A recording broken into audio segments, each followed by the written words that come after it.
começamos mais um episódio de Nos 90, onde o nosso papo às vezes começa lá na década de 90. E hoje sim, um episódio especial. Vamos começar ali na década de 90 e fazendo essas comparações.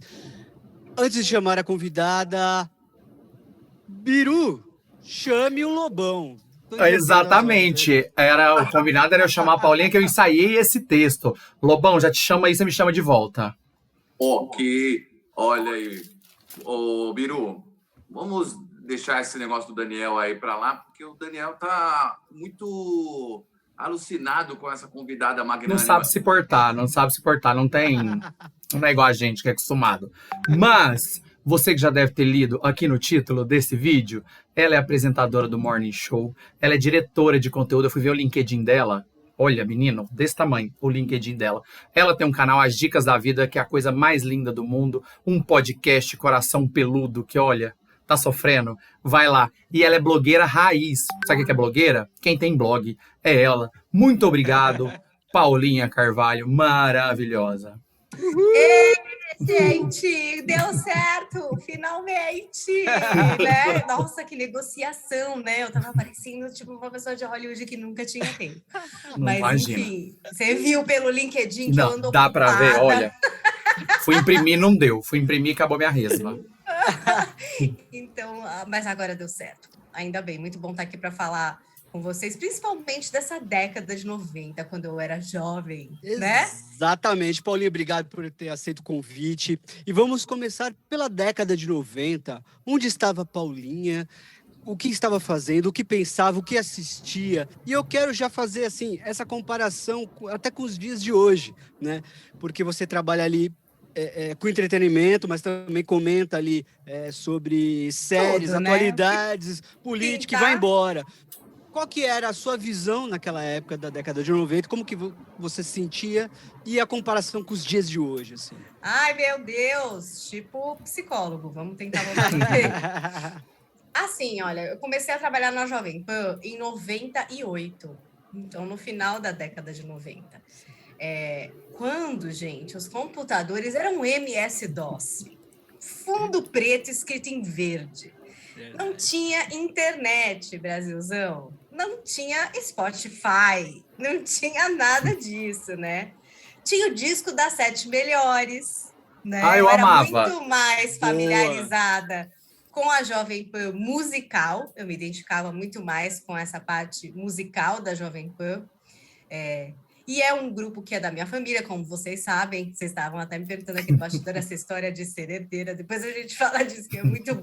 Enfim, mas por ser uma criança que nasci no berço do rádio, tive a oportunidade de participar de muitos shows da galera que fazia muito sucesso, quando a Jovem Pan fazia muito show, de Capital Inicial, Lulu Santos, Muito. Mamonas Assassinas, Shakira, W, enfim, de todo esse pessoal.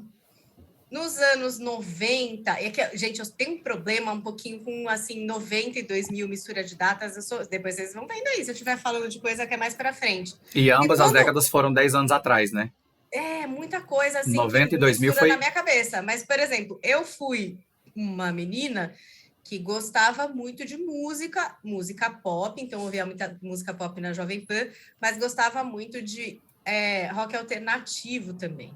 Que, por legal. exemplo, sei lá, Weezer, Fiona Apple, The Verve, Strokes, e assim ia. E aí, a minha mãe tinha um namorado na época que era um maluco, o cara mais louco que eu conheci. E era fantástica a maluquice dele, porque olha o que ele fazia. Como eu falei, aqui não tinha Spotify, gente. Então, assim, você gosta de música, você tem que ter um CD, né? E aí, ele ia nas lojas de CD e fazia uma coisa que eu achava assim, eu ficava, meu, esse cara é muito louco. A gente, sei lá, ia viajar para fora, e ele ia na loja de CD e comprava todos os discos de lançamento, todos! Tipo, o que tem de rock alternativo? Tem a banda LLU, tipo assim, sei lá. E aí ele ia lá, line-up do Lollapalooza. Você nem sabia o que, você não sabia o que era, você não tinha noção. Você pegava tudo aquilo e depois ficava ouvindo e falava, nossa, isso é fantástico, isso não é... Nos CDs vinha um selinho, eu não sei se vocês lembram, que sinalizavam quais eram os hits, né? quais já tinham, enfim, bombado, se estava número 1 na Billboard ou não estava. Mas mesmo assim, o acesso a número 1 da Billboard era se você conseguisse comprar uma revista gringa Billboard que tivesse o chart lá, e era caro pra caramba essas revistas no Brasil, né? Tinha até uma banca na frente da MTV que vendia um monte de revista dessa. Nossa, um dia feliz era ir lá e comprar. Para mim, eu também gostava de moda, comprava Elle, Vogue, sei lá, Billboard, se desse, sabe, a Rolling Stone, aí você falava, nossa, agora eu tô sabendo muito por um mês, né? Tô sabendo das novidades. De tudo, eu tô muito descoladona agora.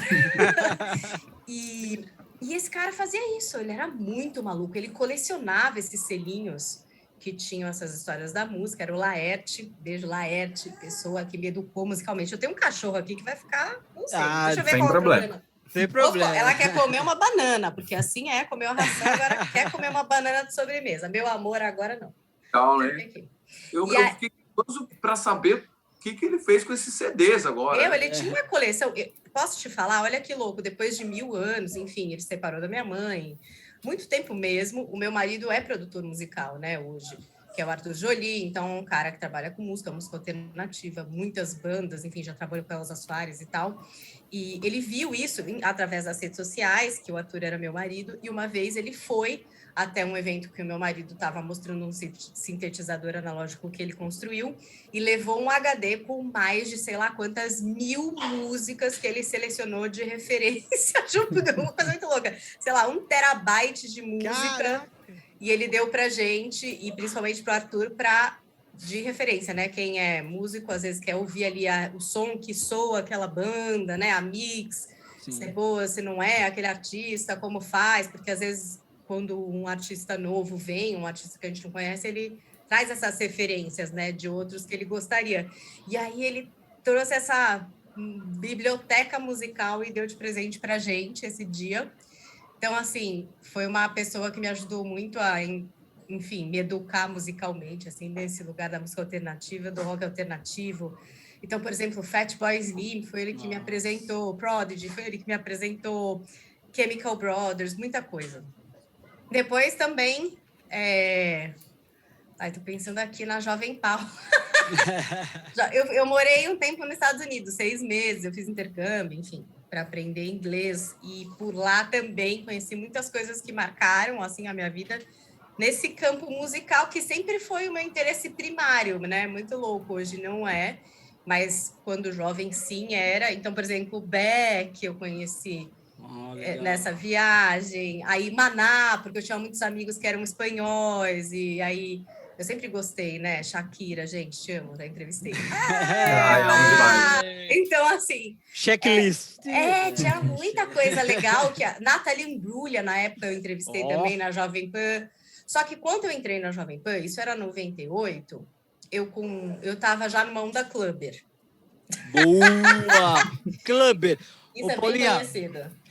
Exatamente, explica o que era ser clubber, assim, pra galera que tá escutando agora, assim, tá vendo galerinha, agora. Vocês, nesse enorme código dos anos 90, com certeza não serão clubbers, mas eu frequentava a Galeria Ouro Fino aqui em São Paulo, e lá eu comprava muitos discos de música eletrônica, né? Então, para mim, a música eletrônica começou com Chemical Brothers e Prodigy, e depois, enfim, foi evoluindo para várias fases. Teve fase mais de house, mais de progressivo, mais de techno, mais de drum and bass, com Mark Mark e tal. Nossa, Mark drum and bass, muito bom.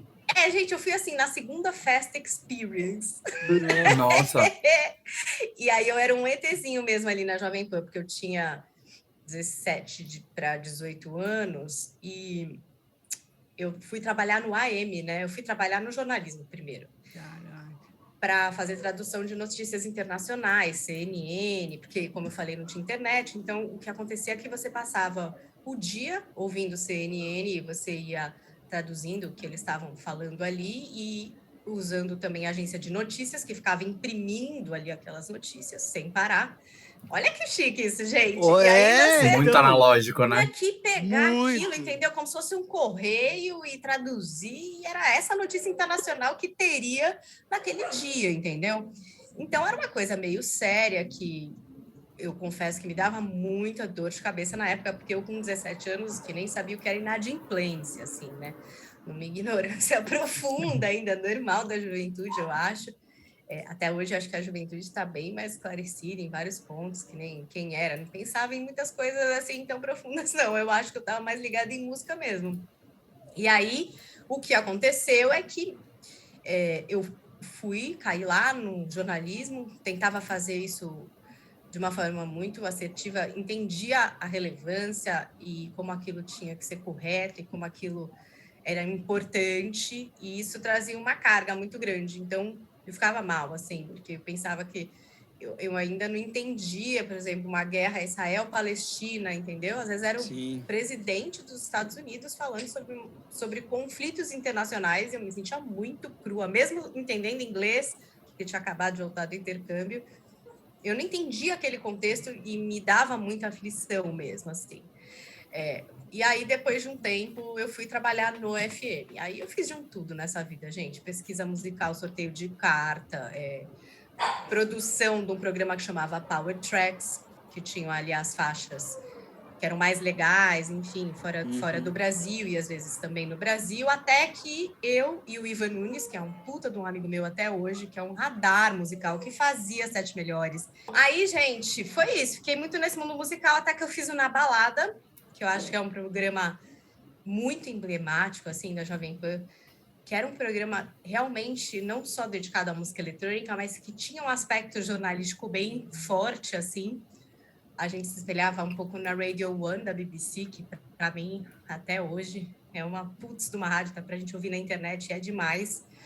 Não só pela parte musical, mas também pela preocupação deles de informar e de entrevistar e de trazer essa parte. Então, o Na Balada, de forma seminal, assim, era apresentado pela Cris Mello, que hoje é uma fodona da UMAP, né, dona Cris Mello? Trabalha no mundo da publicidade. Mas ela era uma jornalista na época, fazia o Jornal da Tarde, JT, que nem existe mais, e ela quem apresentava. E eu e o Ivan, que é esse cara que era incrível, desde os 14 anos, trabalhava lá na Jovem Pan, tinha um feeling musical, até hoje tem, assim, por exemplo, ele foi a primeira pessoa a me mandar a Lana Del Rey. Olha aí. E dizer, isso aqui vai estourar, essa pessoa é muito boa. Ele sabe, ele tem um ouvido muito bom. E aí ele era minha dupla e virou meu melhor amigo da vida, assim. E aí a gente fazia a programação, né, do Na Balada, e também toda a parte de produção de vinheta, de edição de textos. Tinha uma parte muito forte com os DJs, né? Então todos frequentavam lá os estúdios da Jovem Pan, o Mark, o Rica Amaral, todos esses bem seminais mesmo. A gente chegou a entrevistar os caras lá do The Ritmi Digitalia, o cara que depois produziu a Madonna. Enfim, coisas muito legais. Cobri o primeiro Skull Beats do telefone de imprensa. Todo mundo quis matar a gente. Foi uma coisa muito improvisada, mas aí a gente foi lá, Cris Mello entrevistando a galera, assim, tipo, o telefone, sentada no colo do Paul Oakenfold, assim, para trocar ideia. Então, aconteceram coisas muito legais que eu acho que já traziam esse lugar do jornalismo, né? De entender um pouco as histórias. Então, o que é Love Parade? E tudo isso ainda a gente... Sei lá, teve uma época que aí surgiu o Napster, mas, assim, tudo isso meio sem internet exatamente ali, Sim. entendeu? Num lugar onde era isso. Se você queria as músicas, por exemplo, tinha o Ednei, que era de uma loja que tinha lá na Galeria Ouro Fino, que era de discos, que também tinha um gosto musical maravilhoso, Ednei Saudades, ele tocava na Louca. E a gente ia uma lá, balada das antigas essa, que tocava Anne Davi, que era tipo um techno lenha que a gente uma vez tocou, e o Tuta quase mandou a gente pro inferno. Na verdade, ele mandou a gente pro inferno. Porque a gente tinha só não muito obedeceu. limite, né? Não, a gente acho que era muito jovem demais, assim, porque a verdade é que rádio tem coisas que são radiofônicas e que tem coisas que realmente não são. E assim, acho que Sim. o techno lenha mesmo, assim, ele não é bom para ouvir em rádio, ele é bom para ouvir aí, com equipamento de som bom, num Sim. clube, e não no rádio, né? Exatamente. Mas a gente tinha um problema de entender isso. Então, a gente mandava mal, às vezes, levava os DJs com som muito pesado, sabe? Mas era curioso, porque eles contavam essas histórias e a gente trazia esse contexto do que era Love Parade, do que estava acontecendo, o que era o movimento das coletâneas Café Del Mar. E todo nessa pesquisa musical que tinha muito desse ouvido do Ivan, né? E eu acho que meu também, no fim, porque você vai Claro. trabalhando tanto tempo que você Sim. vai, né, pegando também, Exato. tendo as suas favoritas e tal. E muito dessa parte musical, mas também muito dessa parte das histórias, do jornalismo. Então, sei lá, por exemplo, quando começaram os primeiros roubos em rave e tal, a gente fez uma matéria super grande Olha aí. falando sobre isso, sobre essa questão de segurança, né, que as festas estavam ficando maiores, isso estava chamando atenção e estava demandando uma segurança, uma infraestrutura para aquele público, né? Ah, paz e amor no meio do mato, mas todo mundo saía Aham. e era assaltado, todos os carros estavam É. roubados, começou a acontecer algumas coisas meio sérias, né, na época. Mas aí era o comecinho dos anos 2000, se eu não me engano. Agora, imaginando que eu entrei em 98, fiquei um tempo no Internacionais, depois acabei migrando para a PAN. Foi E aí era meio isso, era muito musical, Sim. entendeu? A minha vida. depois do que você foi para gringa, né? Você foi, Eu fui primeiro, e daí quando eu voltei, eu já entrei na Jovem Pan. Ah, tá. Porque aí já Para tava com o fazer toda inglês. essa parte do estágio. Eu entrei para fazer tradução de internacionais, Exato. exatamente por esse inglês aí. E, Paulinha, e eu que. Desculpa, Dan, A- só para não até perder o fio. Isso, por favor. Quando. É que me lembrou muito a minha cabeça, assim, tipo, eu sou do interior de Goiás. E aí tinha muito assim: vai ter uma festa, não sei na onde, e vai vir o DJ da Jovem Pan. Algum dia a Jovem Pan teve um DJ? Porque uns Teve 40 foram lá em vários. Goiás. Não, mas tinha, assim, tem. O Paulo Pringles, por exemplo, era um cara muito apaixonado pela Jovem Pan, que é um grande DJ até hoje. O Pringles tem uma história maravilhosa, que um dia ele foi demitido pelo Tuto e ele nem trabalhava na Pan. Eu ficava tanto lá, e aí, tipo, um dia, vai, você também, não sei o que, daí ele, mas eu nem trabalho aqui. Ah, meu, tá demitido, cara. E ele nem trabalhava Começaram as lá, imitações, gente. mas é que eu tô aqui todo dia, mas enfim. E ele era um puta apaixonado por Jovem Pan, que depois trabalhou um bom tempo lá, e, enfim, é um DJ ótimo, e que é um DJ considerado a Jovem Pan. É que na balada, desse início, que era bem alternativo mesmo, ele fez uma transição para uma coisa mais tranquila depois, mais pop, digamos assim, né? Mais, sei lá, Better Off Alone, assim, uma coisa mais housezinha e tal. Sim. E aí teve esse grupo de DJs que começaram a se repetir mais, porque eram também DJs mais pop e tal, né? Enfim, não era aquilo que a gente estava fazendo antes, era um outro tipo de programa que acho que, de repente, deu bem mais certo, né? Porque foi nesse momento que eu fui demitida. Junto Vejam com o só. Paulo Pringles. Acabei voltando para trabalhar lá no AM, e assim, muito perdida, nem queria, não sabia, assim, porque não me identificava com essa história do AM, achava super sério, não sabia como que eu ia fazer para me apaixonar por aquilo que estava acontecendo ali. Mas foi isso, terminou na balada. Eu continuei ainda fazendo só um programa para uma linha da Philips, que chamava Philips Expression, na época, que era um monte de coisa bem de música eletrônica mesmo. Foi um programa que eu concebi, escrevi, vendi, então eu continuei fazendo só esse programa. E aí depois eu voltei para o AM para fazer produção de vinheta, coisas mais de bastidor. Produção, texto, tal. E aí, aos poucos, eu fui começando a gostar principalmente produção. Eu amo montar matéria até hoje, assim, tipo, sabe? Entra a sonora, aí entra o off, aí tem essa música, para construir toda aquela história. E você mexe com todo equipamento, não mexe? Assim, na rádio, que não é mais só rádio, tem uma TV, a gente nunca mexeu em áudio agente, sempre através de operador. Acho que para garantir uma qualidade. Então, por exemplo, sempre que eu editava junto com o operador. Mas isso foi muito importante para mim, porque por eu saber da dificuldade de editar e de pontos de corte e tal, eu levei isso para a vida, assim. Então, porque as dicas é você que faz os cortes, não é? Se não fosse, finge muito bem. Me deu muito essa impressão. As dicas da vida? Mas você diz no Tem umas Coração lives. Peludo? Isso. As lives do Coração Peludo eu faço os cortes ao vivo, eu mesma, assim.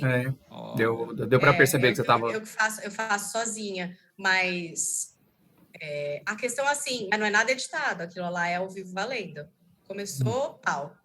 Eu amo ao vivo valendo. Depois que eu comecei a fazer ao vivo, eu nunca mais quis fazer gravado. Nunca mais. Eu amo ao vivo. Faz ao vivo, dá tudo, se estuda antes, vai, pau. A gente ama terminou, também, a volta gente pra é casa. super ao vivo gravado. A gente só ainda faz É, questão do gravado porque a nossa autoestima tá baixa, por causa de visualização, e aí não tem gente. Mas a gente mas ama sabe o que também. é bom de fazer o ao vivo gravado? É que fica mais natural. Aí eu acho que, por exemplo, eu tive muita insegurança para começar a fazer ao vivo. O Nilson César me enchia o saco toda vez. Menina, você tem que fazer ao vivo, você tem que fazer ao vivo. Daí eu falava, eu vou fazer, quando eu estiver pronta. E aí tive um cara que me gravou anos, assim, que é o Aloysio Matias, que eu nunca vou me esquecer de citar esse cara. Maior operador que eu já vi, assim, em ação lá na Jovem Pan. Um diretor, assim, de gravação, que editava editava e dirigia, basicamente, né? Porque ele me dava todas as orientações. O Planeta Jovem Pan, que foi um programa que eu fazia para a Jovem Pan M, que por muito tempo eu fiz esse programa. Foi uma aula para mim fazer esse programa, foi uma oportunidade de desenvolver essa arte do microfone. E aí que você via, como eu tinha experiência de edição, eu sabia quais eram os pontos de corte. Mas como eu sabia o trabalho que dava ficar picotando uma gravação, eu não queria errar. Então, eu regravava. E aí até chegou uma hora que eu cheguei num nível em que eu me sentia muito segura para fazer ao vivo, assim. Um nível de fluência, isso o rádio te dá, né? Todo mundo que faz rádio tem uma malemolência, assim, se vira nos 30, que é acima do normal, porque hoje a gente faz TV na Jovem Pan, né? Então, por exemplo, hoje eu tenho TP durante o Morning Show, né? Desde que estreou esse cenário novo. Que é lindo, inclusive, tá de parabéns. Maravilhoso, Muito, né? Igor, manda o um beijo pro do Igor. Igor, você Igor arrasa. arrasou. O do Drops também. O do Drops eu O acho do Drops o é ápice, lindo. É assim, o acho Igor também, quem americaníssimo, assim. Tipo, arrasou. você e a Camila lá, ó, arrasando. Camila Camilinha falou com a gente, gravando. inclusive. Camila Brother falou com nossa. a Camila é muito gente. legal. É muito legal, bateu um papo bem legal com ela.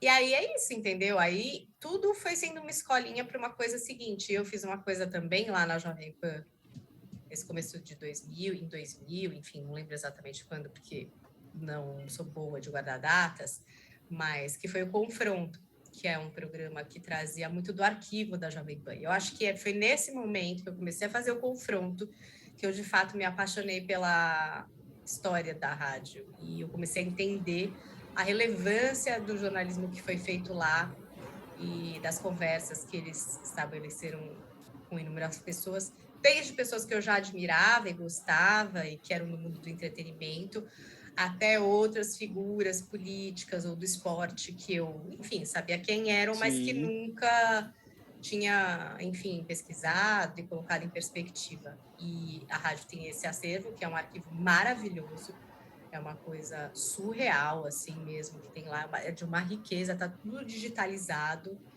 E foi ali que eu entendi mesmo, que eu me apaixonei mesmo e comecei a dar uma importância muito grande para o que era feito na Jovem Pan todos os dias, assim.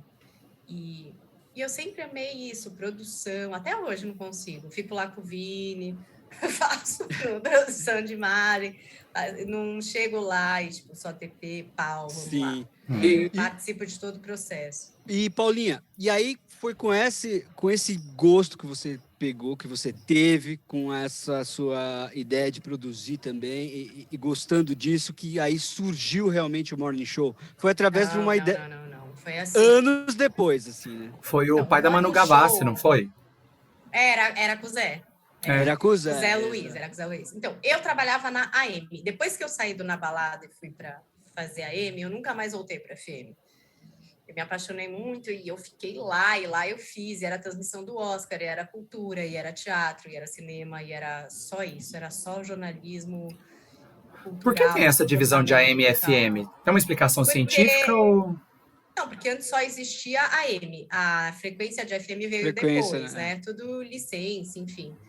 E quando veio essa frequência do FM, o meu avô acabou delegando esse lugar de fazer esse FM, que já tinha essa ideia de ser a mesma mais outra rádio, ele já delegou, já deu isso para o Tutinha, que era um jovem mesmo. Acho que, não sei te falar quantos ele tinha, mas era coisa de juventude total, assim. É porque quando o FM chegou, né? Tem já Você uma... entendeu? Você entendeu? Então, ele é realmente um cara seminal, assim, na história do rádio brasileiro. Tudo. Até Com agora certeza. ele foi homenageado nos 100 anos de rádio, por toda essa forma de se fazer FM, né? Porque ficou muito segmentado, assim, que a rádio AM era uma rádio mais de news, mais de esporte e talvez de músicas mais regionais. Até a postura assim, do locutor, a forma de falar é diferente, né? Tal, era. Eu acho muito engraçado. Exato. E depois a FM ficou uma coisa mais jovem, mais dinâmica mesmo, porque depois a qualidade do som era melhor, né? Sim.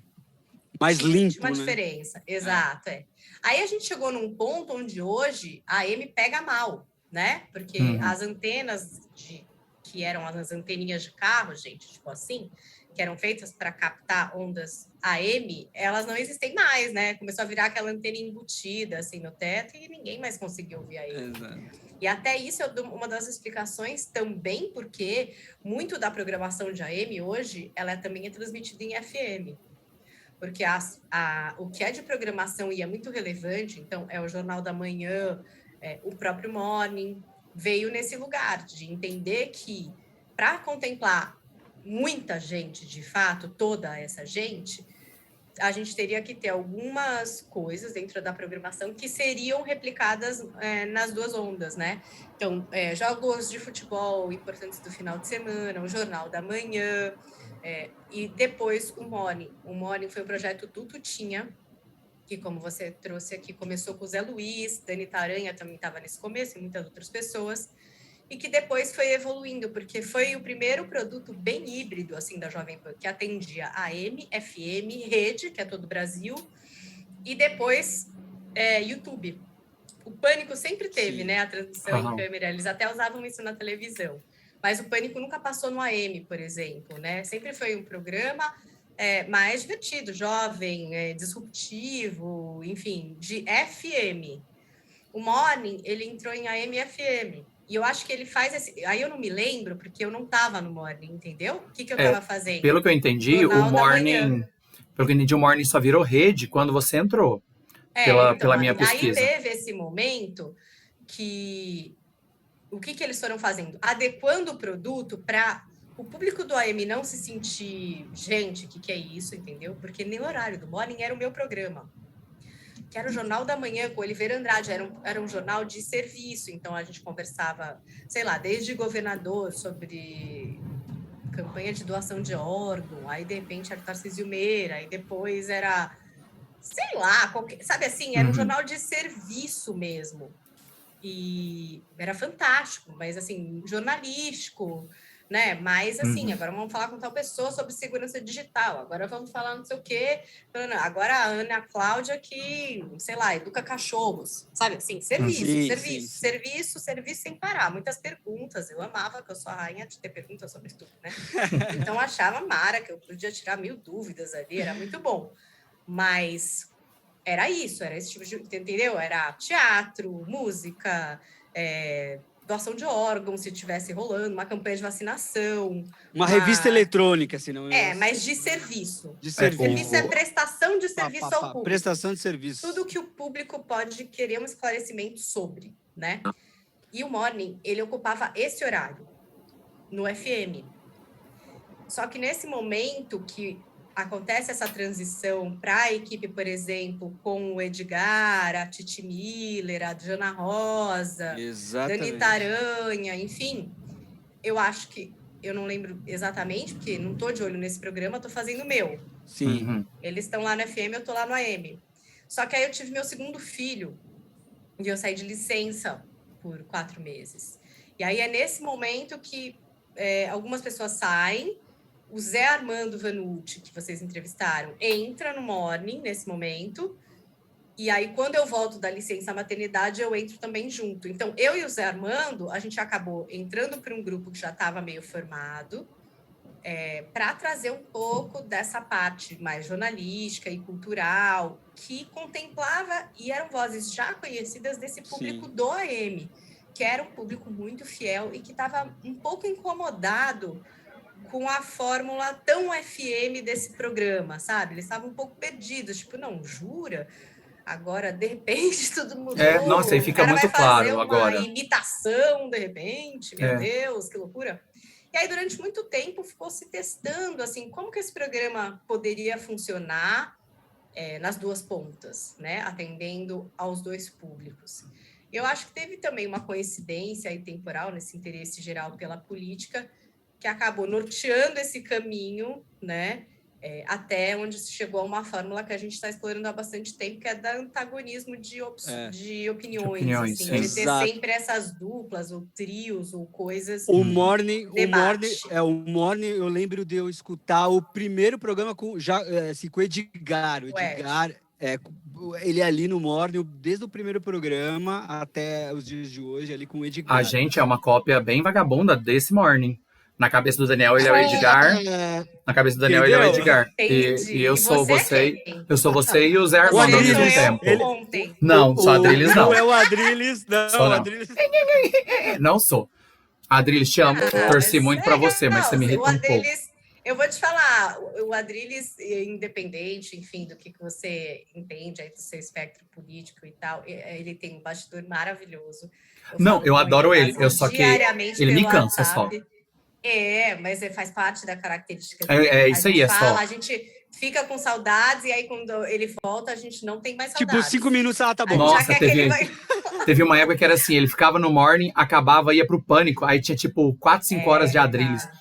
Nessa questão que eu não quero ser parecido com ele, só isso. Não, mas eu acho fantástico. Eu torcia pro Adrilles no Big Brother, eu falava, esse cara... Não, e quando acabou, eu falei, pô, por que o Adrilles? Pô, não vou ver mais o Adrilles. Tava triste, né? Ele fez ensaio sensual. Não tava tão triste. Que maravilhoso, ele fez ensaio sensual. Essas fotos são lindas, que ele tá de marinheiro lendo um livro. Eu sempre pedia pra pôr lá. Não, mas o Morning que eu comentei é o dia antes, que eu acho que era uma equipe muito encaixada. Assim, parece que tinha muito bem definida. Eu lembro que vocês faziam até disputa de quem ia emagrecer mais.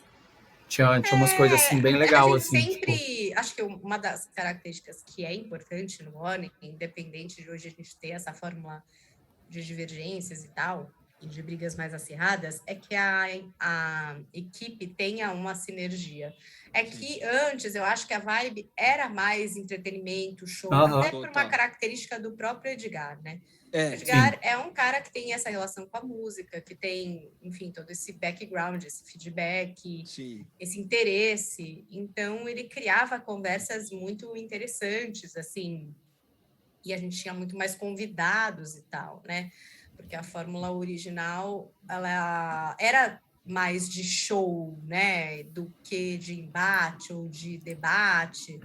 Só que eu acho que com cada equipe também vai se moldando uma forma de se fazer o programa, né? E eu acho que também o Brasil, nesse contexto, também foi amadurecendo também, assim, foi nesse sentido de mudar... por exemplo, vai entrando na política, né, Biru? Também foi se interessando mais, né? Então, abriu-se o interesse pela política. A política virou quase que um entretenimento para muita gente. Sim. Um lugar ali de, enfim, querer saber, querer discutir. E o programa também foi surfando um pouco nisso, né? Trazendo um pouco disso e entendendo que ter várias posições ali criava um molho interessante, né? As pessoas se interessam porque elas se identificam com com o outro. Mas você acha que a disputa ali, vamos dizer, você fala, um lado pensa de uma maneira e o outro de outro, você acha que é equilibrado ou você acha que está pendendo mais para um lado? Todo mundo sempre fala, não, é muito bolsonarista porque é 2 contra 1, porque imaginam que, por exemplo, hoje seria o Paulo Figueiredo e a Zoe contra o Guga. Mas, por exemplo, eu acho que eu penso muito mais parecido com o Guga do que com a Zoe e com o Paulo Figueiredo. O Paulo, por exemplo, eu acho que ele não pensa tanto quanto o Guga, mas às vezes parecido comigo. Sim. Eu não acho que ele pense igual a Zoe. Então, a verdade é que ali está contemplada uma certa diversidade, mas Tá. como comentaristas nomeados, de fato, tem 3 ali. Mas eu posso falar sobre o que eu quiser ali a qualquer momento. Claro. Óbvio que o meu papel principal no programa não é esse. Eu não sou uma comentarista política que está lá para fazer isso. No roteiro desse programa, não vai estar contemplado esse momento. E aí, Paula, o que é que você acha da economia? Mas à medida que eu me sinta, enfim, à vontade, segura e queira falar, eu posso falar. Claro. Isso, a minha opinião, não sei se ela vai estar pareada com quem ali. E aí, dependendo do assunto, pode ser que alguma pessoa realmente fique em desvantagem, porque, sei lá, se 3 pensam igual e outro não pensa, pior. Então, assim, eu acho que, obviamente, se você olhar pelos comentaristas nomeados, você vê que há uma desvantagem, digamos assim. Mas se você olhar o programa como um todo, eu acho que isso se dilui muito, porque o Paulo Matias não pensa como a Zoe ou como Paulo Figueiredo e nem como Guga. Então, e aí? Quem é? Ele não é ninguém no programa? Não, ele é o apresentador e ele conduz, ele faz perguntas, ele provoca. E às vezes ele dá a opinião dele também, assim como eu faço. O meu papel do programa não é esse. Não é de comentar, mas eu posso comentar se eu quiser. O meu papel é de trazer os assuntos, né? Eu acho que esses comentários, assim, ó, tipo, eu comentei dessa equipe de 2016 porque o programa conversava mais comigo. Tipo, o programa conversava mais, não tem muito a ver. Muita gente que me segue, porque eu trato dessa editoria, obviamente gosta muito mais do outro formato. O que eu mais recebo é, nossa, era tão mais leve, era tão melhor, era tão... Mas isso. assim, eu entendo, gente, mas eu também entendo que essa fórmula também é muito bem discutida. Sim, e tem um público, e eu acho vozes da minha cabeça legal, que expandiu mais. Vamos manter em mente que vai ter um pouquinho desse ingrediente. Sim, hoje mesmo eu dei 3 dicas de filme, mas a gente está às vésperas da eleição, a gente tem uma composição ali para discutir política, e nesse momento haverá. Não quer dizer que amanhã não haverá. Não quer dizer que depois de amanhã não possa ter uma entrevista muito boa. Eu acho que o Morning, ele tem essa característica camaleônica de poder se adequar, entendeu? Eu acho que essa impressão do Lobão é por causa de corte. Porque quem acompanha o programa, dá para entender isso que você comentou, que tá todo mundo ali ligado de alguma forma. Né?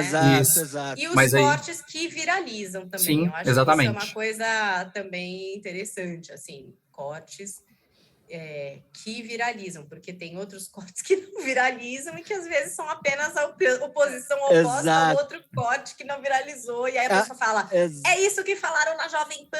Exatamente. E aí o outro que ficou 1 hora brigando, nem teve. Um corte que tinha que ter viralizado e não viralizou, eu mandei pro Dan, que eu falei, Daniel, tamo ferrado, ela sabe tudo sobre o M, ela fez tanto comentário e eu não conheço metade das séries que ela falou. Se ela falar qualquer coisa, nós estamos muito ferrados.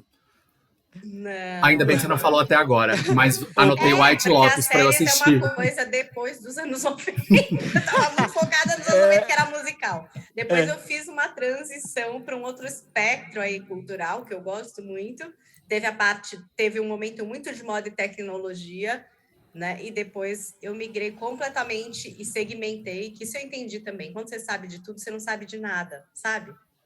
Tipo, sempre falavam para mim, você sabe tudo, você fala de tudo, como se isso fosse bom. E depois eu fui percebendo que esse negócio da internet, que as pessoas querem, né, um clube, uma coisa para falar de algo muito específico, no fim eu sabia de tanta coisa que parecia que eu não sabia de nada, sabe assim? Sim. Que eu tenho tantos interesses, tipo, moda, não sei o que, e aí parecia que, sei lá, eu não tinha nenhum território apropriado. E foi ali que eu comecei a segmentar mesmo em séries e filmes, mas hoje em dia é mais série mesmo. E legal. Como você pegou essa cultura de série? Porque pensando, no final da década de 90 você já estava trabalhando no rádio, então você já foi para isso. A gente não tinha essa cultura até, sei lá, 2005? Tinha, né? Tinha, só que era uma coisa mais suavizada, porque era em TV aberta. Então, por exemplo, você não assistia Alf, o É Teimoso? Alf, o É Teimoso. Bastante Anos já. Incríveis. Anos Incríveis, que é minha série favorita até hoje. Tem um remake, inclusive, no Disney Plus. É muito lindo, eu chorei. E aí tem, por exemplo, My So-Called Life, que era a Minha Vida de Cão, Felicity. Então, tinham coisas, Gêmeas Olsen.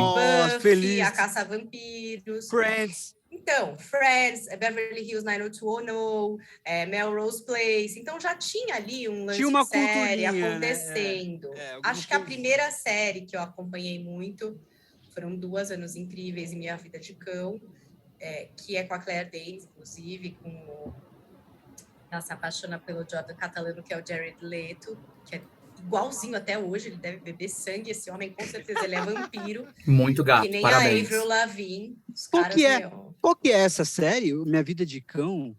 Põe depois na internet, gente. Vou, É eu uma devo ter menina assistido. super meio tímida, que é a Claire Danes, ela é ruivinha, assim, e ela vai para a universidade e tal, enfim. Aí a gente fica vendo lá a vida dela na universidade e ela se apaixona por esse boy enigmático, imagina, que é o Jared Leto, Jordan Catalano, e aí... A gente acontece entende, esse menina, que romance. apaixona nele. Você Entendo entendeu? super. E aí fica todo esse momentinho e tal. E foram as séries que eu comecei a acompanhar de fato, porque Alf, por exemplo, era uma coisa meio esporádica. Gente, mesmo aquela família dinossauro era uma série. Era uma Família sitcom. Dinossauro. Verdade. Só Família que de dinossauro, gente. Mas era uma coisa de família dinossauro. Não Blossom, era você assistiu? Ninguém lembra Blossom, só eu fico tão triste. Blossom, Não, assisti, sim. é verdade. Então, Blossom. mas a primeira que eu me apeguei mesmo foram essas duas, que eu fiquei bem apaixonada, assim, que dava pra ver que ia dar problema esse negócio de série pra mim. E depois Sex and the City. Aí acabou. Pá. Eu era pobre, Aí- morava lá em Goiás, não tinha acesso à TV a cabo. Exato, aí chegou a TV a cabo, você falou tudo. Chegou a TV a cabo, aí começou, na quarta-feira às 11, na quinta às 2, aí começou essa história até que chega a Netflix e maratona, entra lá e vê tudo de uma vez. E aí a gente tá onde a gente tá, com 10 mil streamings, completamente louco, falido e sem tempo bastante para consumir tanta coisa. Nossa, né? é verdade. Mas, puxando aqui de momento, o que você indicaria? Assim, Agora? Agora, você olha, foi lançado, vale a pena conferir, vale a pena. Tá. Tem uma série, é horrível, gente, só chora. Mas é que é maravilhosa, muito bem feita, chocante. Aliás, a Apple TV Plus tem eu não vi nenhuma série ruim lá até agora. Legal, hein, bom saber. Não vi nenhuma, assim, tipo, não tem um catálogo tão vasto como uma HBO, mas tudo que tá lá é bom, é meio chocante até. O Morning Show. The Morning Show. Copiado. Tô brincando. Maravilhoso, com a Reese Witherspoon, com a Rachel de Friends, a Jennifer Aniston, uma história incrível. Mas, assim, tem uma série lá que chama 5 Days at Memorial Hospital. Então, são 5 dias no Hospital Memorial, que é com a Vera Farmiga, que, para quem gosta de terror, é a mulher de Invocação do Mal. Sei, aquela que ela prevê todos os males, da freira, a demônia, a boneca, todo mundo, ela que sabe. Pois é. Essa mulher, ela vive lá, uma médica, nesse hospital, que é no meio de Nova Orleans, quando do furacão Katrina. Sei. Então, a gente acompanha 5 dias nesse hospital, desde que começa a história do furacão, dos alagamentos, até eles saírem do hospital. E aí tem uma história, isso não é spoiler, tá? Porque isso é notícia, isso é verdade. Que é assim, nesse hospital tiveram casos de eutanásia, assim, que é tipo matar a pessoinha, né? Sim. Super tranquilo. E aí responderam por isso e tudo. Então, traz um pouco assim das condições que estavam esse hospital e tudo isso. É uma história bem pesada, com efeitos muito bons, assim, com uma emoção. Eu chorei em cada episódio. Aliás, eu tenho uma fama, né? Que é só de indicar coisas pesadíssimas. Outra indicação. Faz super justo, tá de parabéns. Uma outra indicação tua que a gente acabou conferindo, e até a gente fez um episódio temático sobre, foi o Woodstock. Que a gente trouxe... em 99? Explica 99. tudo! Explica tudo. Gente, explica a situação que a gente está. Exatamente. A gente falou de 69, a gente falou do estoque de 69, né, Lobão? Que era uma outra vibe. Claro que tiveram os seus perrengues, ok, tudo. A gente também falou das duas da década de 90, de 94 e da de 99, como você falou agora. Um comportamento ali, né? Esses negócios de festival, tem um documentário, Summer of Soul, acho que até ganhou o Oscar. É muito legal também, viu?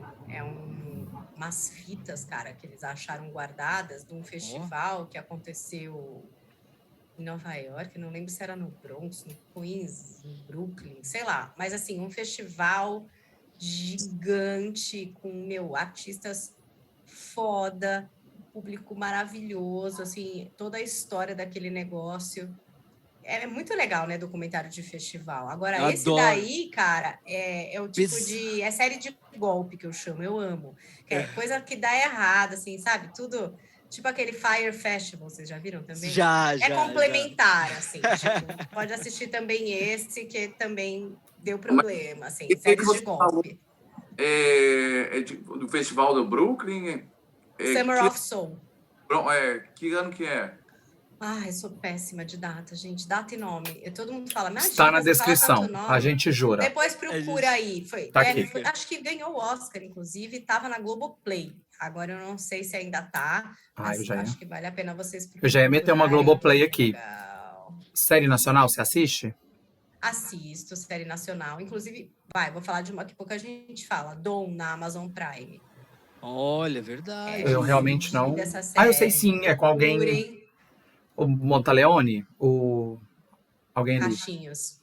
Isso. Então, é a história desse cara, desse menino, é uma história verídica do menino lá no Rio de Janeiro, que tem, enfim, um problema de adição aí com drogas e tal, mas que ele se transforma, tipo, num bandido mesmo, assim, monta uma quadrilha e tal.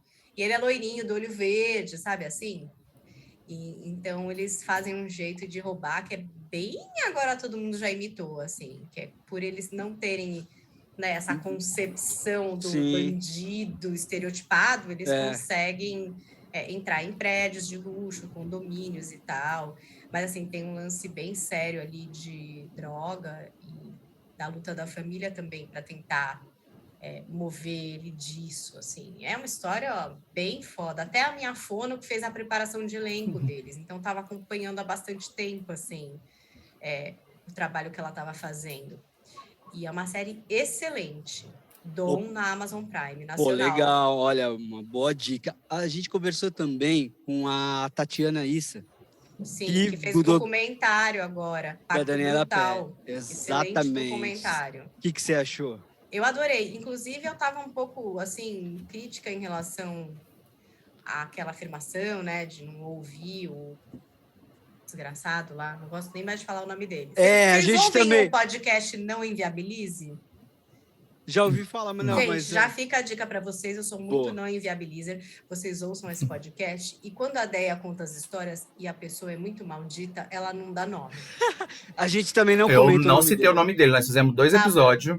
Então, e aí isso, não sei, eu falei, cara, mas por que não, né? Porque o cara é tão psicopata que talvez ouvi-lo traria esse elemento, né? Irrefutável, porque deve ser um filho da puta. Desculpa, pode falar. Pode. Cara de pau e tal. É que não, eu não gosto de falar palavrão na rádio, na TV. Acho meio que está dentro da casa das pessoas, mas aqui a pessoa escolheu, então deve estar pronta para tudo, né? Exato. Mas então tem esse lugar que eu ficava, gente, mas será tal? Só que eu acho que ela resolveu isso muito bem, no sentido de que não é que ele não é ouvido, ele até é, na cara de pau dele de estar nos lugares e falar com as pessoas, e dar declarações e fazer entrevistas. Então, assim, eu acho que está bem contemplada a cara de pau dele lá. Então, depois de assistir, eu acho que realmente não é necessário ouvir ele hoje, porque o que ele fez ali, como ele se comportou ali, está, sim, retratado fidedignamente o papelão que esse desgraçado fez. Então, assim, não me fez diferença, porque não é que excluíram, entendeu? Tá lá. Exatamente. Da forma que ele quis se colocar, fazer e aparecer. Então, eu achei que resolveram de forma maravilhosa, né? Por isso que eu não gosto de comentar nada sem ver, gente. Não, é importante, é verdade. Se me disser, não vai ter o cara, sabe? Então, no Morning foi assim, quando a gente deu a dica, o que você acha de não ter o cara? Eu falei, acho ruim não ter. Mas tem, né? Aí que tá, se eu tivesse visto, eu teria falado, gente, é assim, não tem uma entrevista agora com ele sendo pastor e querendo fingir demência. Mas não dá para fingir demência. Aí, coisas que a gente fala errado, que eu acho que não pode, né? Usar uma doença para qualificar um excremento desse. Então, assim, esquece que eu falei, gente, porque eu também estou em treinamento, tá? Para não ferir ninguém nessa vida. Mas, assim, esse cara, ele tá lá. Tá. Ele não tá agora na mentira que ele inventou. Ele tá retratado lá, bem demônio como ele era. Bem falsão, bem psicopatão. Então, me senti contemplada. A verdade é que ele está lá, mas ele está lá dentro do contexto que ele escolheu, da perversidade que ele exerceu, e não agora na história que ele quer recontar, entendeu? Uhum. Então, eu achei perfeito. Eu também. Gostei muito. Concordo. Ele fez também um episódio com o Joelzito, né? Amo, gente! Joelzito, nossa, a gente conversou Melhor com pessoa ele, muito do legal, mundo. muito legal. Nós saímos muito Eu mais amo, inteligente, Joel. assim, como ele é Nossa, maravilhoso. Até pega a inteligência dele. Eu me senti um pouco mais inteligente quando ele ouvia o que eu estava dizendo. Eu falava, meu Deus, ele parou para me ouvir. Um homem que lê, não para de ler. Eu adoro o Joel, gente. Ele é Série, né? demais. PCC. Oi? A do PCC, você chegou a assistir a série do A PCC? série do PCC? Assisti. Nossa, muito boa, né? Boa. Mas então, a do PCC é uma coisa que me incomoda um pouco, né? Muito focada naquele geleião que já morreu. Mas, assim, odeio bandido contando história, quase como se fosse uma ONG. Não tem um momento que você fala, eu fiz essa pergunta para ele. ONG, então. Não tem esse momento? Você fala, entendi, o PCC é uma ONG. Ajuda o pessoal no morro. Uhum. Não tem essa hora? Eu fiz essa pergunta para ele sobre humanizar, sabe? Tipo, se ele não teve essa preocupação, porque acaba que a gente fica com essa impressão mesmo. Tipo, os caras dão um depoimento, tipo, não, gente, eles são legais. Essa hora eu falei, entendi, é uma ONG, né? Cesta básica. Gente, é o PCC, lembra? Tudo bem que a gente está falando do PCC? Então, assim, esse é um risco que você tem quando você coloca as pessoas para contar suas versões das histórias, né? A pessoa tem uma versão bem particular a respeito da história. Eu achei que ali, quer dizer, obviamente os fatos falam por si, né? A questão dos atentados do PCC, enfim, de tudo que já aconteceu, acho que é meio mais forte do que uma tentativa de caracterizar o PCC como ONG, quase. Sim. Mas eu fiquei um pouquinho, umas horas, falei, gente, tipo, sabe? É que nem assim, da Elise Matsunaga. Eu entendo que uma mulher, para reagir, assim, para se proteger, possa, sei lá, tirar uma arma, já que na casa dela tem 10 milhões de armas por tudo que é canto. Eu não consegui nem imaginar essa possibilidade, que já me dá um arrepio, eu tenho pavor de arma. Mas imaginando, que é uma coisa habitual, que você tá tomando café, que tem uma arma, que ali... E aí o cara vem para cima dela e ela dispara uma arma. Essa parte... Gente, eu não estou validando nenhum tipo de assassinato aqui, mas assim, legítima defesa. Aí, tipo, se o próximo passo dela fosse ligar para a polícia, gente, eu fiz uma loucura aqui, o meu marido está morrendo numa ambulância, ele veio para cima de mim, eu não soube o que fazer, e sofresse as consequências lá disso que ela fez, apresentasse as provas de que ela sofreu, sei lá o que, se ela sofreu, o que ela sofreu, legal. Agora, a partir do momento que a pessoa deixa o homem 12 horas para coagular o sangue, fatia o corpo inteiro, bota em 2 mãos, gente... Já não dá, entendeu? Então... Não dá, já foi longe. Ele pôs uma jiboia em cima dela. Gente, paciência. Tipo, não sei, já é um nível muito avançado, entendeu? Mandou mensagem para a família, né? Fingindo que era o próprio. Então, assim, é muito avançado. É uma coisa assim, não dá. Não tem como, porque uma loucura, né, em legítima defesa, sei lá, você até pode... né? Putz, caramba, foi uma legítima defesa, ele ia matar ela, ele ia esganar ela, ela tinha marcas pelo corpo, o homem pôs mais de banho. Aí você fala, pô, essa mulher estava sendo torturada.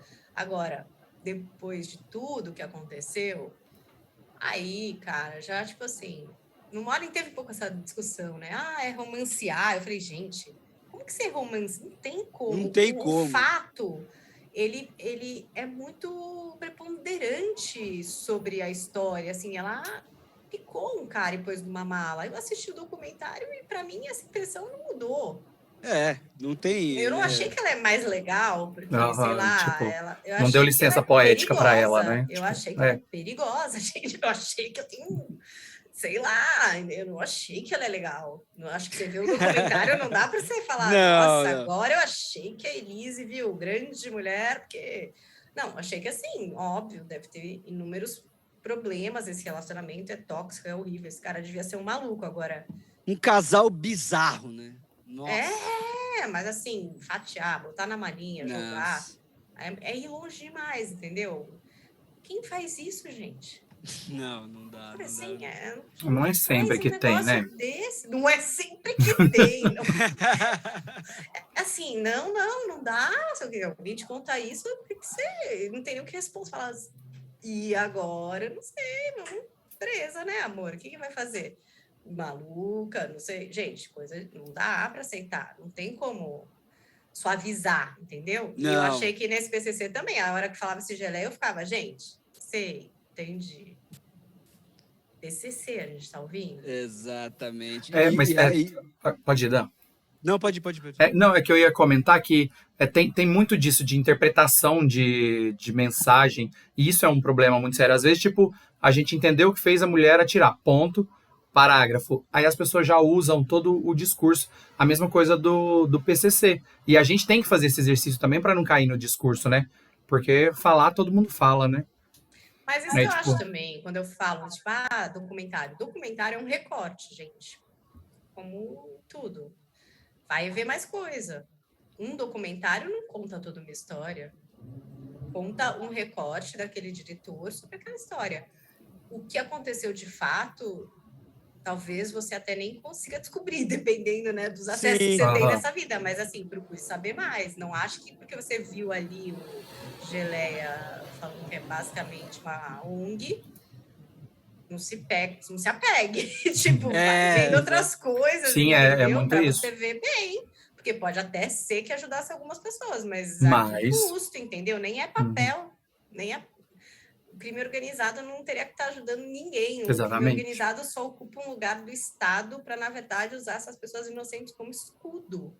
É muito Exatamente. perverso, entendeu? É, A população sentir que está sendo ajudada porque, na verdade, está usando a população como escudo para cometer um crime e enriquecer de forma ilícita e às custas de muita violência. Então, assim, é sério, entendeu? Não é uma Me ONG. lembra muito Narcos, ali com aquele outro Pablo. seriado com o Pablo, Com né? o O Pablo Narcos. Escobar, né? O Pablo Escobar foi isso Mesma que ele coisa fez. também. E ele tentou ocupar ainda espaços políticos, né? Eu nem quero entrar nesse negócio. Polícia, tô fora. Chama o Não. pessoal policial aí para falar sobre isso. Exatamente. Vamos ficar mais a menos aqui. Mas se você for pensar profundamente, esse movimento do Pablo Escobar foi de legitimar. É tipo o Peaky Blinders. O cara é um puta de um mafioso. Ele vive de bebida ilícita, corrida. Só que ele, no fundo, ele quer ser reconhecido como um cara poderoso perante toda a sociedade mesmo, assim, como quase um benfeitor. Então, eu acho que tem esse lugar, assim, desses bandidões, sei lá, esse Pablo Escobar, no caso, que era isso, tipo assim, nossa, eu quase que faço um bem, entendeu? Verdade. Super, é ótimo o que o senhor faz, mata pessoas, tráfico de drogas, mas vamos lá, ótimo. Cuida dessa população aqui, faz um santinho, o pessoal reza. Exato. O Tropa de Elite também mostra isso aí, né? Que a moça começa a se sensibilizar com o traficante e até se assusta quando vê o que ele realmente é, né? Não, e é óbvio, quando fala assim, mas o cara, aconteceu várias coisas na vida dele e tal. Claro, gente, todo mundo vai escolhendo caminhos na vida, né? Óbvio que uma pessoa que tem um lugar de dificuldade, é mais fácil dela escorregar, porque ela às vezes está sem respaldo, sem orientação, sem previsão de futuro, sem provisão para comer. E aí, às vezes, ela pode sim escorregar mais, com certeza, porque quem está com família estruturada, comida na mesa, educação, pode acontecer, que nem dom, né? Do cara ir para o mundo do crime, também pode acontecer, né? Mas é menos comum. Por que é menos comum? Porque na probabilidade, um cara que está com esse respaldo, ele tem mais chance de ter mais opção. E tem gente que está trabalhando sem opção, mas isso também não isenta essa pessoa Exato. da sua culpa em crimes de violência, em coisas que não dá para aceitar, né? A sociedade pode aceitar isso. Eu acho que são várias conversas bem conflituosas, né? Até, por exemplo, como a prisão seria um lugar para reabilitar uma pessoa. Reabilita pra caramba, o pessoal Todo sai mundo bem sai melhor feliz, de lá. Então, assim, Uhum. tudo meio esquisito, né? É difícil. E a gente tem, acho que a gente tem um desconhecimento de questão jurídica muito grande, assim. E hoje todo mundo fala, né, de juridiquês. Você já não reparou que todo mundo Sim, entende o opa. STF, assim, Todo mundo entende STF, tudo. Constituição, Tudo é não inconstitucional sabe. quando não me convém. O pessoal tem muito a dizer sobre várias emendas Aham. e coisas. E às vezes ficam me perguntando, assim, porque a justiça mesmo, a justiça como instância e tal, ela não é um justiçamento. Quem falava isso muito no programa era a Ellen Brown. O justiçamento é o que a gente imagina que tem que acontecer, mas que às vezes não está previsto na lei, você entendeu? É que nem dizer assim, eu quero que o estuprador morra. Não existe pena de morte no Brasil, amor. Querer não tá resolvendo muito, Você né? entendeu? Então, assim, não vai dar. Eu quero que isso aqui fique preso para sempre. Não existe. É 20 anos, se bom comportamento, é um quarto da pena. Então, assim, eu acho que a gente, às vezes, fica discutindo coisas que a gente não tá ligado, entendeu? É verdade. A gente não tá ligado. E, assim, e também pensando, então só tem impunidade. Aí, assim, se de fato todo mundo tivesse acesso a uma defesa justa, porque por que a lei tem tantas aberturas assim? Isso eu vejo as pessoas que são estudiosos da lei falam, para garantir os direitos do cidadão, porque, óbvio, você pode ser um criminoso, mas você pode não ser. Você já pensou nessa hipótese de alguém te acusar injustamente? Então, você tem que ter todos os artifícios para você também poder provar, né, a sua inocência, e quem te acusa vai lá para provar que você é culpado. Mas se ele não prova que você é culpado, você é inocente. Aquele benefício da dúvida, né? Tipo, não, você é inocente. Quem é que fala que você faz um crime que tem que culpar? Tem que mostrar provar, que você né? fez alguma coisa. E assim, tem gente que é inocente, você entendeu? Só que tem aqui no Brasil, isso não vale para todos, né? Vale muito para quem tem dinheiro, né? Que consegue... Sim. Advogados bons que cumprem prazos, porque até isso aí pode prejudicar. Próxima instância. Você vai preso, sei lá, tem umas coisas assim, né? Revisou o não sei o que da data, daqui a 90 dias a prisão preventiva, é um monte de pegadinhas da lei que é só advogado mesmo, né, gente? Não é à toa que advogado brota aí em tudo que é lugar, né? Porque precisa usar do advogado, a gente não conhece a lei. E aí a gente fica palpitando, às vezes eu fico tão insegura, assim, fico pensando, gente, sabe? E a lei tem interpretação ainda. Os homens ficam estudando isso 60 anos, os senhorzinhos lá, confabulando, eles divergem entre eles. Eu falo, gente, os caras estão estudando isso há 20 anos e não chegaram a uma conclusão. Eu, a bonita, que de nada entendo, nessa universidade eu fiz, eu vou saber. Melhor Quando que eu todo tenho mundo. algum amigo que sabe tudo de lei, ou então acha que as leis do Brasil estão erradas, não sei o quê, eu falo, candidata, vira deputado, propõe o projeto da lei certa. Tipo, o povo que bandido tem que morrer. Então você candidata, faz lá e faz a lei. Não é tá? tão simples. E você acha que é o tá certo. justiçamento. A gente quer trabalhar com justiçamento, entendeu? O que eu acho que é justo e o que eu acho que é justiça. E às vezes, dentro da nossa lei, que não está contemplado. Tipo, tem uma série muito boa na Globo. Olha lá, amor. Na Globo tem a série Justiça, fala muito disso. Eu já vi Justiça. Maravilhosa. E a Justiça 2 vai ser feita lá em Goiânia. A Globo achou Goiás agora no mapa. E tá vai tudo bombando. Coisa de lá. Vai ter. Teve Rensga Hits, a próxima novela da Globoplay do João tá Emanuel. gostando? Eu amei. Todo mundo tá gostando. A Isa é nossa especialista em séries nacionais e... Aliás, vocês podiam chamar a Isa Fagiani. Ela é um Opa, vamos chamar. Por favor. Ela assistiu Rensga Hits? Eu tô me humilhando há tempo. Chama ela pra falar de novela. Ela sabe tudo de novela. E ela tá amando Rasga Hits. Eu vou ver por causa dela. E a próxima novela do João Emanuel, que vai ser a primeira novela pra streamer, Goiás também. Menina, a Globo achou Goiás ali, ó. Achou Goiás. Sucesso ali, ó. Maravilhoso, acho certo, acho justo. Acho justíssimo. Sabe o que eu queria perguntar? Que o Daniel já vai mandar a gente parar de falar, que o Daniel é desses também. Sobre a sua história. Você começou lá no rádio, aí você começou na mídia de blog, aí o rádio foi meio que virando uma televisão aos tempos, né? Começou com imagem normal, até que virou a linguagem própria para TV. Mas aí meio que você dá o inverso, que aí você foi para os podcasts. Que é eu literalmente o amo rádio podcast. diferente, né? Apesar de que a palavra podcast hoje tomou outro sentido.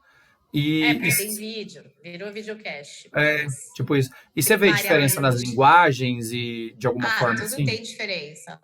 Tudo, eu acho que isso é o grande exercício, assim, para quem quer circular, né, em todas as mídias. Eu amo esse exercício, para falar bem a verdade. Tipo, agora eu tô nessa rede social Be Real, onde você só pode postar uma foto quando te A cada avisa. 2 minutos, né? É uma coisa horrorosa. Olha! Eu não tenho uma coisa útil para postar. Eu tô sempre dentro de um carro ou comendo, mas enfim, aí a foto tira a frente e o seu rosto. Olha só, interessante. De você ver como que as pessoas estão usando a rede, como que elas estão se comunicando por lá. Isso eu sempre gostei muito, assim. Então, como que as pessoas usam o Twitter, como que as pessoas usam o chat do YouTube. E eu acho que para cada rede tem, sim, uma linguagem. Eu acho que o podcast, hoje, é a audiência mais íntima que você consegue ter com uma pessoa, assim. Porque a pessoa escolhe te ouvir, dedica um tempo para te ouvir, e isso é muito precioso. Muito precioso. Eu acho que essa audiência atenta que a gente fala, né? É uma das coisas mais preciosas que alguém pode ter. Pode ter 30 pessoas. Se 30 pessoas estão te ouvindo, bota 30 pessoas numa sala. É verdade. Sim. É verdade. É muita gente. E às vezes a gente não pensa assim, fica muito ligado nesses números muito grandes, né? Que esses influenciadores têm. Mas eu acho que quando alguém te dá atenção plena, isso é muito importante, assim. E aí eu acho que o conteúdo do podcast, ele é muito rico nesse sentido, né? Agora, a gente tem muito podcast de mesa, que nem o que vocês estão fazendo. O próprio Coração Peludo é um pouco, apesar de ser só 2 pessoas. Mas eu gosto muito desse podcast de documentário, né? Tipo Praia dos Ossos, Retrato Narrado. Acho que a Rádio Novelo faz isso bem. Que são reportagens mesmo, desse jeito que eu amava, que foi o jeito que eu comecei a fazer rádio, que é usando áudio, entrevista, narrador, trilha, e construindo uma história para o ouvinte realmente viajar, mergulhar e sair dali querendo mais um episódio, sabe? Exatamente. Eu resgatei também que eu sempre gostei de rádio, sempre gostei assim de ver histórias, comentários com a casa mal assombrada, né? Casa da Mulher Abandonada. A casa da mulher abandonada. A mulher da casa abandonada. A mulher da casa abandonada. Então, esse podcast, por exemplo, que causou o primeiro episódio foi dele, boom, para né? mim, eu acho genial, assim, independente do que você acha, como o Chico Felice conduziu, eu acho que ele conduziu com primor, assim. Mas tem gente que tem críticas, e compreendo. Mas o primeiro episódio, eu acho uma das coisas mais geniais que tem, porque o jeito que ele se envolve com a história e como ele oferece isso pra gente é uma isca tremenda. Porque é um acaso intencional em que ele gravou certos momentos. Eu estava com meu cachorro na praça do Vila Boim e estavam serrando uma árvore. Essa, para mim, é a grande arte do bom podcast. Ótimo. Soar natural, íntimo. Ela estava com um caderno anotado, com várias anotações. E ele é muito rico. Bom, e aí vai. Ele traz detalhes. Ele enriquece a sua mente com palavras, assim. Eu gosto muito desse trabalho do Chico, não só desse. Ele tem uma matéria genial sobre o Fofão da Augusta, que, cara, quem leu essa matéria, eu falei, mano, como que esse cara descobriu tudo desse Fofão da Augusta? E quem andou por lá, né, Lobão? Sempre sabe quem é o Fofão da Augusta. Sabe quem é, exato. Sabia, né?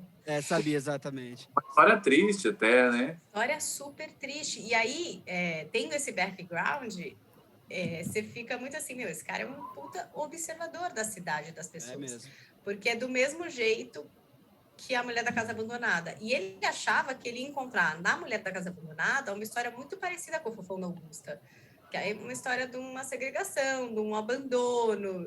E aí ele foi se deparando com uma história muito diferente disso, né? Então, acho que para quem também já tinha lido essa história anteriormente, essa reportagem muito boa, tem esse momento de, caramba, o cara achou que ia contar uma história aí. E olha no que se transformou essa Muito demônia legal. aí, né? Ai, mais uma questão aí, justiça, justiçamento, Exato, que a gente viu acontecer aí de uma forma meio fora de controle, né? Até Luísa Mel esteve lá. Até Maravilhoso. A Luísa Mel. Pra resgatar o gato. Cachorro dentro do seio da mulher. Cada coisa que aconteceu, né? Eu amei. Nossa. Paulinha, virou você point dorme? ali. Oi? E você dorme? Então, todo mundo pergunta isso, como é que eu organizo o tempo, né? Eu vejo muita coisa mesmo, né? E eu leio também bastante, viu? Mas, cara, organização, muito disso, organização, e assim, sabe esse negócio de mãe solo, mãe que cuida sozinha dos filhos? Isso não acontece na minha vida. Então, assim, acho que tem esse lugar muito maravilhoso de eu ter um parceiro real, um pai que é pai, e aí, cara, isso divide muito, né, a responsabilidade. E então a gente consegue multiplicar as horas, assim. E cara, mas é assim, tem que ser todo dia, entendeu? Porque que nem, você vê tanta série. Eu vejo, mas eu vejo todo dia. E você? Exatamente. Foi retórica Todo a dia pergunta? você vê 3, 4 episódios? Pelo menos 2 filmes no fim de semana? Todo fim de semana? Você entendeu? Então, assim, Exatamente. tem fim de semana que você não vê, você tá de ressaca, você tá com os amigos. Eu posso até estar de ressaca, né? Mas eu vou estar vendo alguma coisa também. Tipo, agora meu marido já tá piscando a luz pra gente comer com as crianças. Boa! A gente vai ter que Maravilhoso. marcar um segunda edição. Vamos, pode por deixar. favor. Paulinha, muito obrigado por ter aceito o convite, por esse bate-papo. Né, Biru? Lobão Eu tô enriquecedor. encantadíssimo. Adoramos mesmo. Ó, quando o Muito tema no obrigado coração mesmo. peludo for papel de trouxa, me chama. Nossa, eu vou chamar esse episódio em sua homenagem. A Olha. gente vai... Ó, o coração peludo, aliás, isso é novidade, ninguém sabe. Vai voltar agora, hein? Acho que no máximo em outubro volta. A Pamela sai da licença maternidade, essa psicóloga fada sensata, cristal sem defeitos, que teve uma bebezinha linda. E a gente vai voltar. O logo já tá pronto, tá lindo. E a gente vai tentar fazer de estúdio. Tô dando muito spoiler aqui. Que legal. Então vai ter um formato bem lindo, assim. E a ideia é entregar uma coisa bem especial mesmo para nossa 7ª temporada, que vai ter como tema Renascimento. Nossa, que bonito. Aí, que legal. Aguardem, o logo tá bafônico. Estamos tá muito ansiosos. Vamos Divulgaremos divulgar, em né, tudo Biru? que for da gente. Eu vou isso depois aí. mostrar para vocês, tá? E depois Tá bom. chamem a Pamela um dia para conversar com vocês, que essa mulher resolve vidas. Boa. Emociona, a gente chora junto, eu choro todo episódio. É uma coisa meio deprê pra mim, né? Tipo assim, mas acontece. Palmeiras demais. Gente, queria agradecer vocês muito Imagina. pelo papo maravilhoso, saudoso. Olha, se o Morning Show seminal foi a inspiração de vocês, eu ia amar ter participado desse Morning Show seminal ou desse Night Show aqui com vocês. E vocês conduziram super legal. Nossa, a gente foi dos anos 80, não, dos 80 a gente nem foi, porque eu nasci em 79, mas passando por tudo que foi ano aí, entendeu? Falamos de tanta coisa, e se vocês quiserem me chamar outras vezes, a gente combina. Opa, já tá convidada, já. Só falar, já anotei e aqui. vamos botar esse papo em dia. Tá, ok. Não, Muito obrigado. Sim, vamos sim. Paulinha, muito Obrigada, obrigado. gente. Obrigado mesmo. E para você que acompanhou até aqui, curte, compartilhe, propague aí nosso podcast. É isso aí. Fui!